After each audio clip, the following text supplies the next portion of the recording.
Hi, I'm Tyler, and this is the Fox Valley Film Critics. In this episode of the show, we're going to be discussing the next in the lineup of the AFI's Top 100 American Films, The Deer Hunter, as well as the newest Marvel Cinematic Universe film, Captain Marvel. Stay tuned.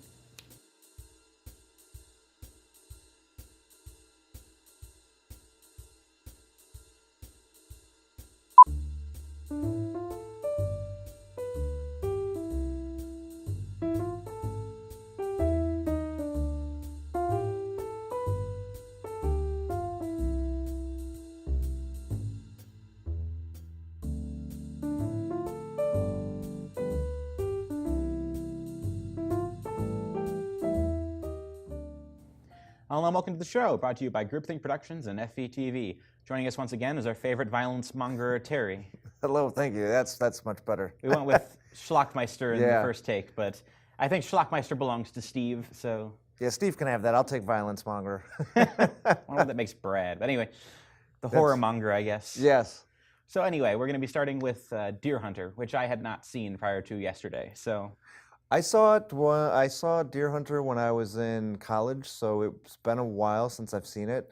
And I always forget it's The Deer Hunter. I always want to call it Deer Hunter. But the parts that I remembered from when I was in college to seeing it The "the" is covered up by the sticker. The parts that I remembered from college, that like the main parts of the movie were just still as good. It's just so funny how, like, because it's, you know, the Vietnam War happened in the late 60s, so it's been, you know, over for a long time now. But as an anti-war film, I think The Deer Hunter still holds a lot of power. I will note, just as a quick thing, for some reason, this and MASH sit right next to each other on the AFI list. Okay. So, yeah. it's like before and after the war. Yeah. I mean, we did them technically out of order because you wanted Deer Hunter and Devin wanted MASH. So, Okay. But it's fascinating that we had two Vietnam films back to back. And that one is before the war, so they couldn't even like set it in Vietnam. They had to set it in Korea just because they wanted to be satirical and anti-war about it, but they didn't want to be like incendiary. And then now it's 1978 and just like, Yeah. world is incendiary. I think what made this a lot, I saw MASH too, and I did like MASH, but I think The Deer Hunter is a lot better in the fact that MASH was like trying to put a humorous side, like it was like they're surrounded by so much horror that they have to be funny about it to get over the harshness going around, whereas The Deer Hunter's more just throws you in there. Like you know, the whole plot is it's four friends in a steel town in Pennsylvania. They're basically like happy. They're kind of it's just a normal life. Like you can tell they've all lived there their entire lives. They've known each other since they were kids. And like the main dream of everything is to work in the steel mill. I mean, this is kind of the flow of any war movies, really, because anytime before and during a war, the movies will always be very energetic and like, they'll be funny, even if they're not pro-war movies. Sure.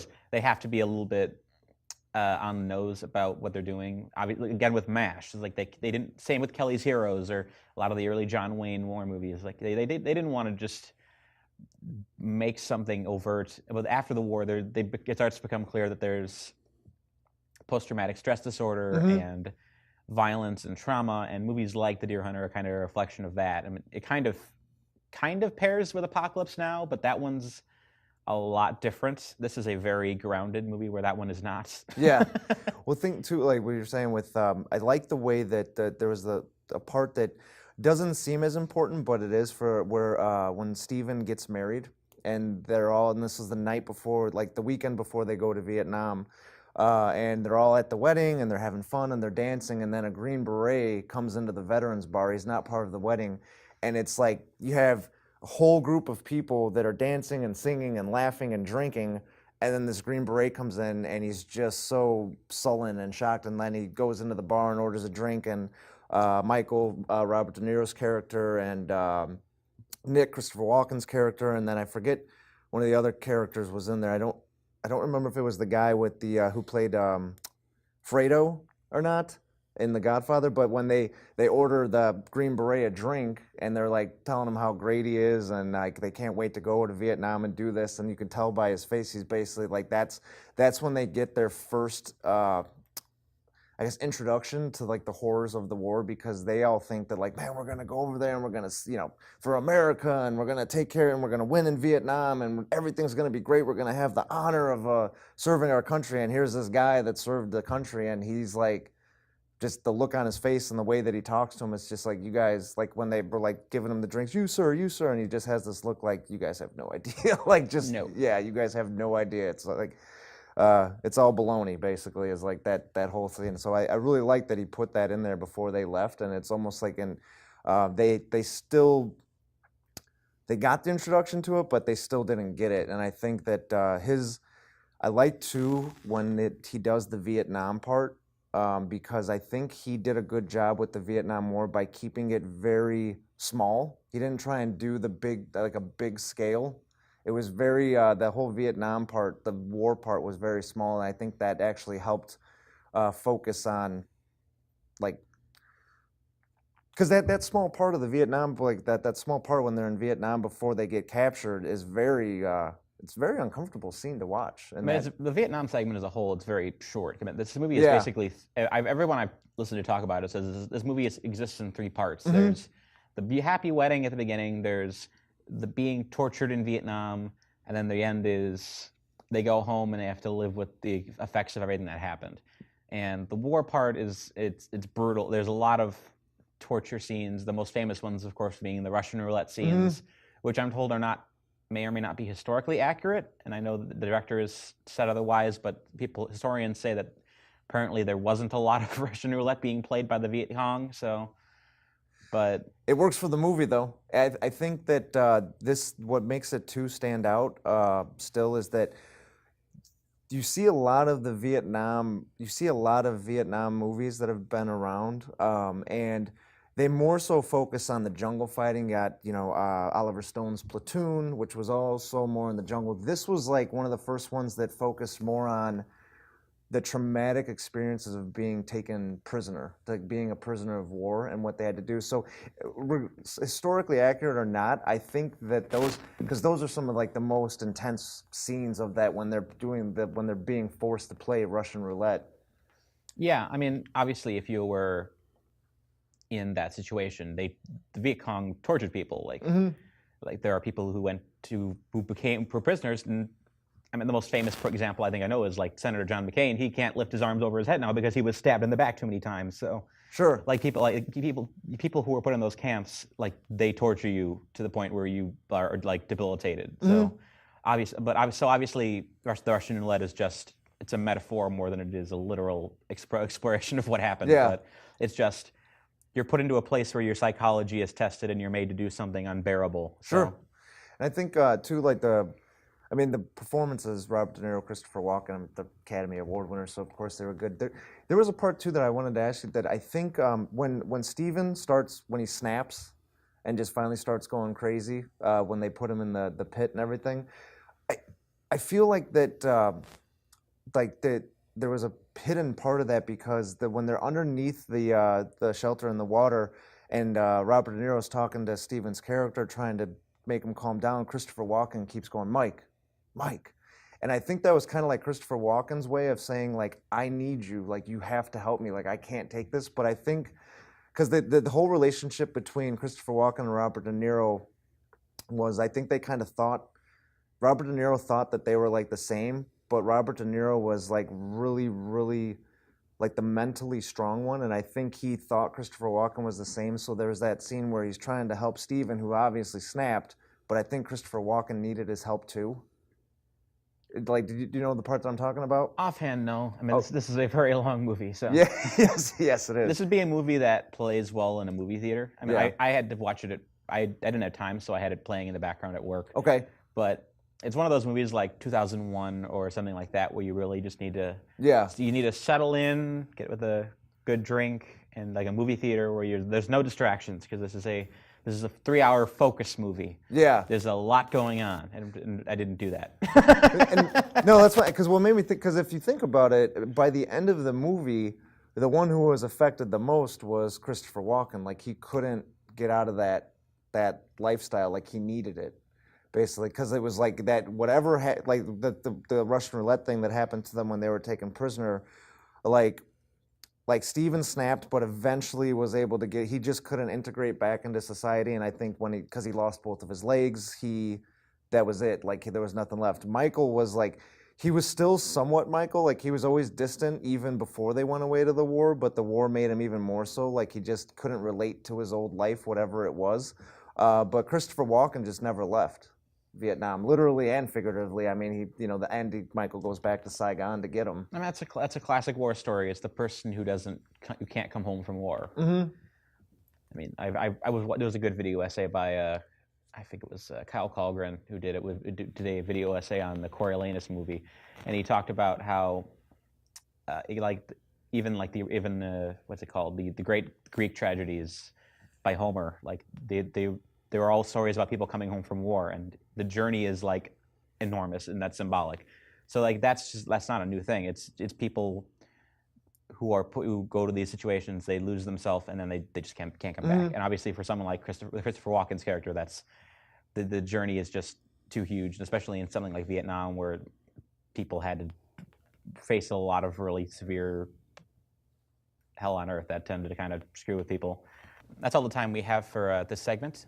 Join us for the following segment. We'll be reviewing Captain Marvel. Stay tuned.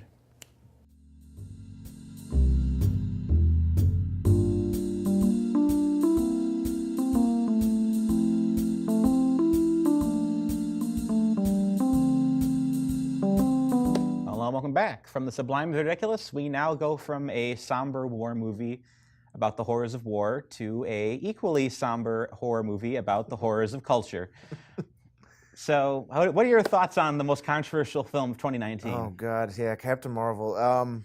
It had to be made, I guess, so you could put her in the Avengers. And again, Brie Larson, she did a good job. And she's not, for lack of a better term, it was not bad watching her on screen for a little more than 2 hours. But as a whole, Marvel could have done a lot better. A lot better.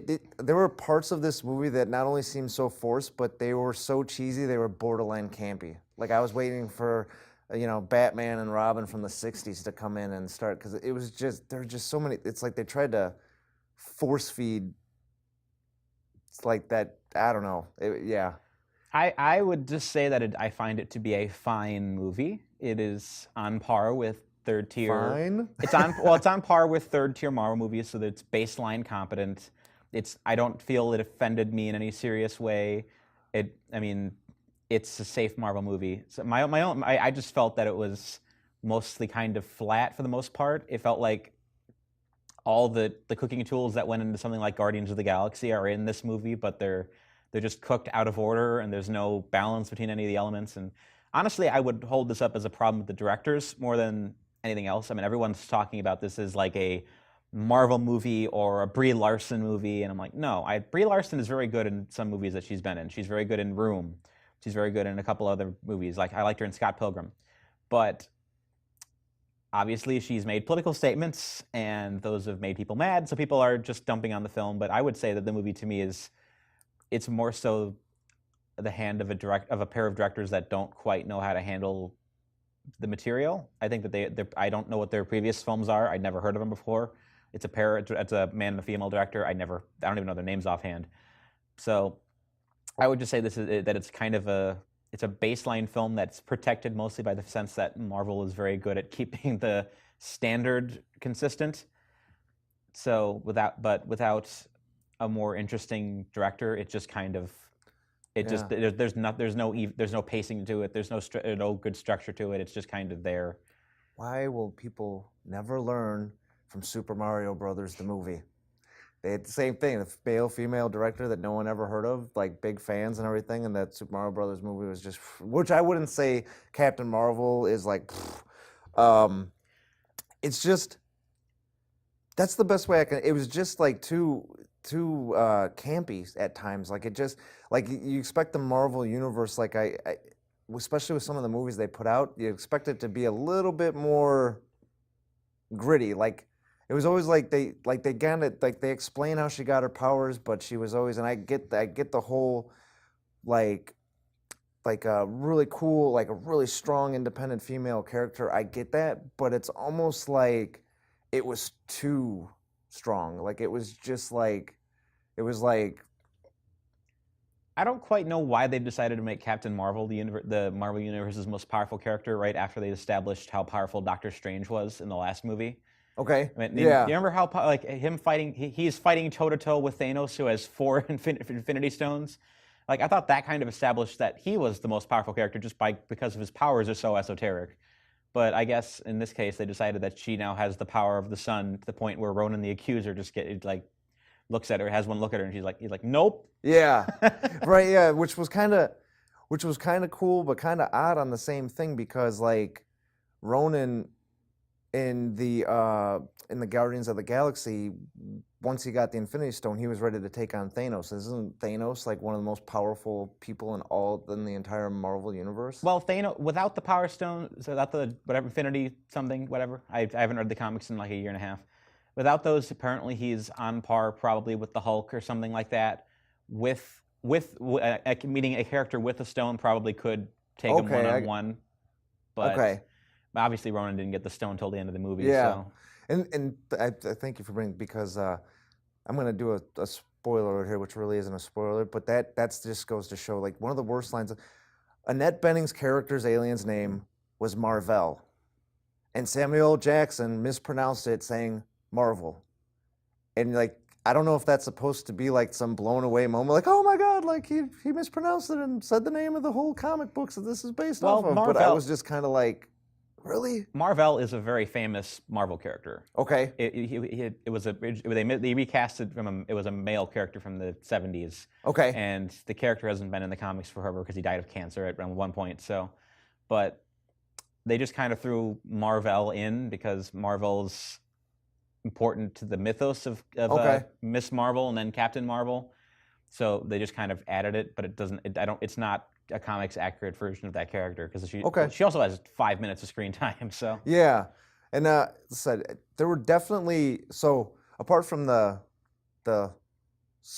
fineness of the movie, there were definitely some really nice scenes. Like there was some good action. I mean, I took my son with me who's 8, and there were parts that he was enthralled with and everything. So. You're not allowed to talk about the cat. Everyone talks about the cat. Oh yeah, the Flurkin. Yes. Yeah. Yes.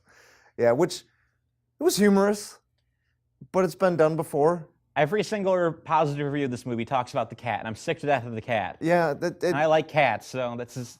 It was okay. Like I said, the cat part was like, it felt like they thought it was going to be much more of a punchline than it actually was. Like they kept building up the cat, like with the whole like, oh, they're very dangerous. Get it away from me. And the aliens could all see what it was, but the humans couldn't. And then when you finally revealed what it was like, okay, it's been done before. Something unassuming that's something like a really powerful threat to everybody that's around it if it wants to.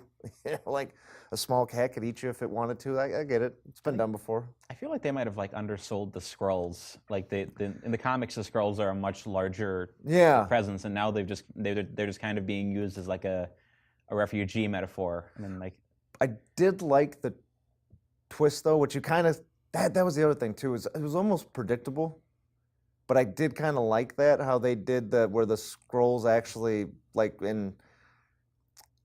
did a nice job of dropping like the subtle hints and the foreshadowing to move it along. Like I stared at like when I forget the demon Hansu or whatever his name is, the actor. Is he the guy who played with the blue eyes? Yeah, black guy with the blue eyes, and he was in Guardians of the Galaxy. He was like that cybernetic guy that he sees at the beginning. Yeah. But like when he said, I stared when he's talking about the Skrull, he's like, I stared my enemy in the face and it was me. And I mean, that was a nice thing because it was her enemy staring her in the face that basically taught her who she really was. Like she needed the Skrulls and as much as like the Earth to come into her full realization of the power that she had, which was a nice twist. But again, it was like you said, it was just a very safe movie. It didn't break any ground. It didn't start any new trends. It was just a straight line plot from beginning to end. I don't hate Captain Marvel. I hope that when they do get around making the inevitable sequel that they recast the director because I think they need a better vision for this. Mm-hmm. I know nowadays generally when they make movies like this they tend to go for like actors on the or directors on the movie and the indie scene. It's like, okay, you made one pretty good indie movie. That's good. You're going to direct Godzilla 3 now. You made one more. Yeah, you're going to direct Captain Marvel now. Like, so I'm guessing they probably took a look as like, what female directors are on the indie scene? Patty Jenkins, oh, she's doing Wonder Woman. Who else is there? This group did some movie. Okay, Captain Marvel. Yeah. So I guess I don't know who was available at the moment. I'd say they probably need to pull on another more more accomplished female director to do the next Captain Marvel, just because I think that they need more voice to it, more ideas to play with this character, because I don't want them to keep just doing this version of it. So. Mm-hmm. Yeah, and that's I see what you mean, because that, like we talked about with Thor and everything. When Thor first came out, that's what it was. This movie left me wanting more. It's like you have this. It's like it's cool that you finally got a very powerful Marvel character that's come to the forefront, that's a female lead, everything like that. But for all her attitude and her powers and everything like that, by the end of it, it was just like, I kind of wanted more. I really wanted more out of this. Like, I think there's more with that character. I think that's what the most promising thing about this film is, if there's any, that the film itself was kind of vanilla, but the character of Captain Marvel could be much, much bigger. Yeah, I'd be curious to see what, as I said, I'm curious to see what maybe James Gunn could do it. Yeah, right. Right. They just brought him back. Yeah, so. yeah, but I did, like I said, there were some very, like I said, there were parts that were very campy, but there were some nice little tongue-in-cheek parts. Like they definitely made fun of the '90s, which I remember very well. Like the highly sophisticated two-way pager.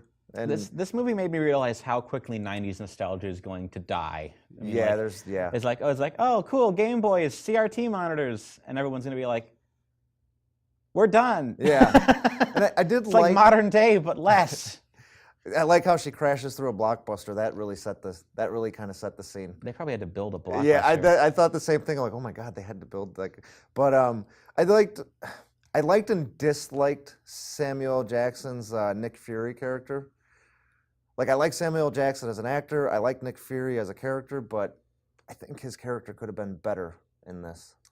Yeah, and that's all we have to say on Captain Marvel, really. Join us for the final segment. We'll be getting the movie recommendation for the week.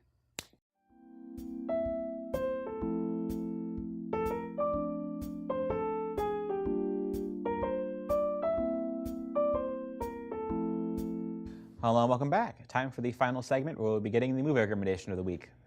To me, all right, so I basically kind of came up with a theme. So we went from the graphic violence of The Deer Hunter to the comic violence of Captain Marvel, and we'll go to graphic comic violence of Paul Verhoeven's 1987 RoboCop.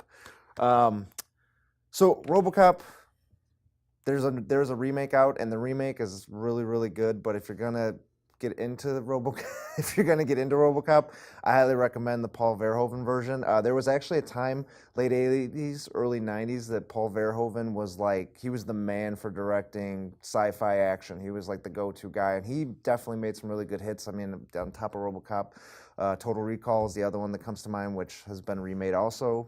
See the original. If RoboCop basically is about a cop, Peter Wellers, good cop. He works in Detroit, which, spoiler alert, and even in Paul Verhoeven's future Detroit, it's not a nice place to be. And he ends up chasing one of the most evil villains, and they should have killed him, but in Paul Verhoeven's style, they just kind of blow him to pieces, and he somehow survives. And he basically becomes a cyborg cop that still has to battle his human side. It's really good sci-fi romp, and it's definitely a cult classic. I wouldn't put it up there as an A-list, but it's a B movie, and it's also for being a movie that came out in the late 80s, and when I was older in the 90s and watched it, it's got a very special place in my heart. Don't expect it to be blown away by the acting or anything like that, but it's definitely just a good movie to turn on and kind of get lost in for a little bit. Just go back to that, when that sci-fi fantasy of cybernetic cop that's out for justice, but still has to battle the human sides and everything like that. It's don't expect to be blown away. It's not great, but it's a really good cult classic. I have 2 points on that. One, I watched this for the first time in college, and I actually was blown away. So Okay. I would say anyone nowadays can probably get into it. At least in the same way you can get into Terminator or something like that.